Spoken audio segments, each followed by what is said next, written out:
The Boston Celtics just won their 8th game in a row and their 13th out of their last 14. This is the hottest team in basketball. They don't have a single good team left on the schedule other than the Knicks and, you could argue the Grizzlies, but there's a lot going on right there.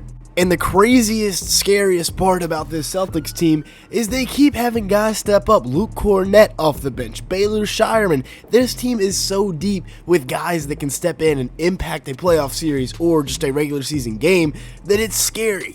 Make no mistake about it though, this team revolves around Jayson Tatum. He is their MVP without a doubt. Last night he put up 28 points, 10 rebounds, 8 assists in 35 minutes on 10 of 22 shooting from the field. Just another day in the office for Tatum so far this year. Watch him get isolated right here in the short corner against Devin Vassell, who's a solid defender. Just takes him right to the rack with a grown man finish. He's 6'8", 215 pounds, and he also has some really good vision. One thing I really like about him this year is his 6 assists per game. He's really been running this offense with Jrue Holiday not doing quite as much. 27.2 points a game and 8.7 rebounds to go with those 6 assists, and he does a little bit of everything for this Celtics team. He's elite in the pick and roll right here. Harrison Barnes way too far down in drop coverage to contest this 3-ball from Tatum, and then once again working in the pick and roll off of Luke Kornet. Kornet's going to set the screen and roll. Derek White's going to work down a little bit too, and then you got Sam Hauser as the throw behind. He makes the quick read, finds Hauser for the quick 3-ball. Now he's going to get into the pick and roll with Kristaps Porzingis. Porzingis just a little ghost screen, and then he's going to roll right to the rim.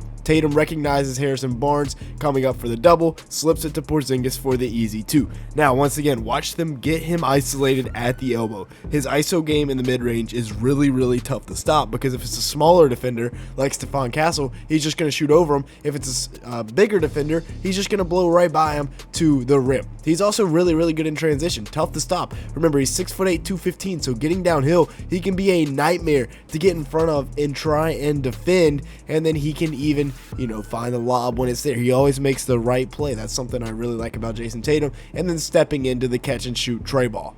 Now, one of the most encouraging things Celtics fans saw yesterday was Jrue Holiday being himself, or at least his self from last year. Against the Spurs last night, he put up 21 points. He also chipped in 6 rebounds and 6 assists on 8 of 12 shooting from the field and was 5 for 7 from beyond the 3-point line. That is the Jrue Holiday we saw last year, and that's the Jrue Holiday that helped this team win a championship. This year, he's only averaging about 11 points, 4 rebounds, a little under 4 assists, and 1 steal in 31 minutes a game. And the efficiency is the most concerning part on 44-34 shooting splits. Last year, he averaged 12.8 points, 5.4 rebounds, 4.8 assists, a steal and a block, and did it on 48% shooting from the field and 43% from 3. He's pretty much shooting from the field this year what he shot from 3 last year.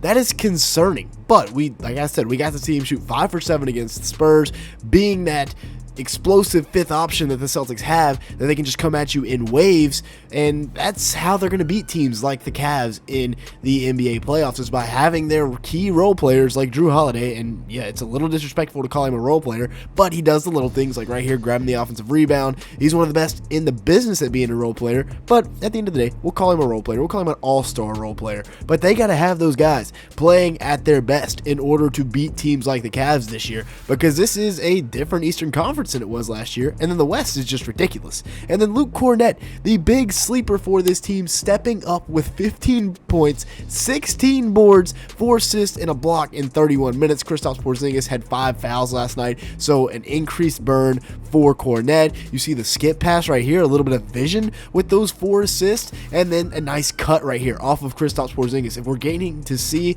Porzingis and Kornet play together, that'll be fun going forward, because those two guys can coexist, and they can do so very well, especially against teams like the Thunder, like the Cavs, that will employ 2 bigs. He's 7'2" with a 7'6" wingspan. He can definitely impact games down low, and as the season has progressed, he's getting more and more burn, and he is playing better and better. He was 7 of 10 from the field last night, off of pretty much exclusively layups and dunks. We've seen him before in his career, not with the Celtics, but throughout his career, knock down the 3-ball, so maybe that's the next part of his game we see unlocked here before long. And now, if you've made it this far in the video, make sure to the like button, leave me a comment down below, and hit that subscribe button if you are enjoying it at any point. As you can see here, a large majority of the people that watch these videos are not subscribed to the channel. If that is you, go ahead and fix that right now.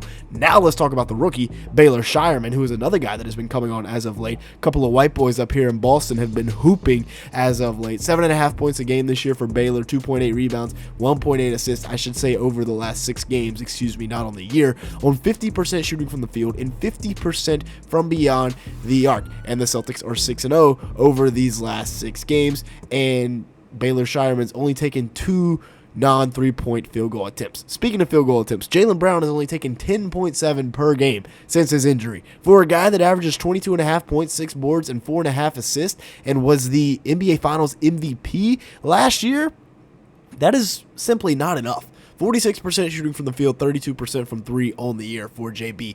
But as you know, when he gets going downhill, he is extremely hard to stop, especially now that he can go left a little bit and pull up. He can go right and pull up. He can shoot over anybody. He can attack mismatches like right here against Chris Paul, getting into Keldon Johnson's chest and finishing. And then speaking of mismatches, you got the mismatch hunter himself, Kristaps Porzingis, who on the year is averaging 19.4 points, 7 rebounds, 2 assists, 1.6 blocks in 29 minutes. And as I mentioned last night, Tingus Pingus didn't get into a little bit of foul trouble, but that allowed his twin Luke Kornet to come in off the bench and step up. He's basically the American Tingus Pingus, right? You've got this pick and roll between Tatum and Porzingis is extremely dangerous.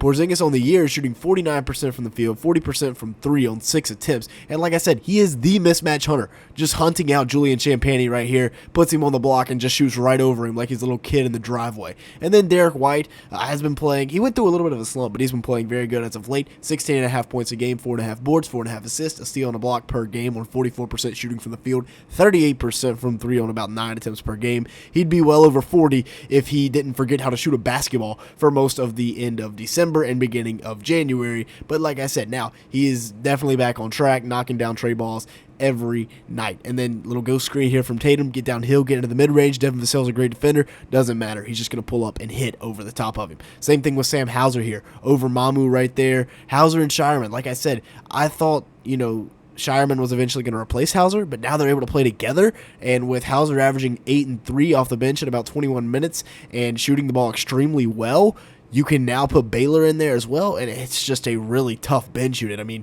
adding 2 guys to the 3 that they already had coming off the bench now gives them a much deeper aspect to this team. 45% shooting from the field for Baylor and 41% from 3. I should say for Sam Hauser, excuse me. A little bit of Spanish pick and roll hammer action here as Jaylen Brown's going to get downhill. Devin Vassell has to stay and tag the roll guy and Luke Kornet, which means that Sam Hauser will be left open. Jaylen Brown hits him, and then at that point you got to pick between Derek White or Sam Hauser, and that's a lose-lose situation. Now, I want to talk a little bit about this follow action that the Celtics and Joe Mazzulla have been running as of late, and it's getting Jayson Tatum and a lot of guys really good open looks. It starts with Tatum flaring out, a little flare screen, and then you're going to get right into a ball screen with Luke Kornet, with Tatum attacking downhill. And what we have here is Jrue Holiday, who's already hit 5 threes in the corner, Derek White, sniper, Sam Hauser, sniper, surrounding a pick and roll with Tatum getting downhill as Kornet rolls. Harrison Barnes has to tag the roll guy, leaving Sam Hauser wide open. We get a little bit more of the same action here, except Harrison Barnes and Stephon Castle kind of blow it up,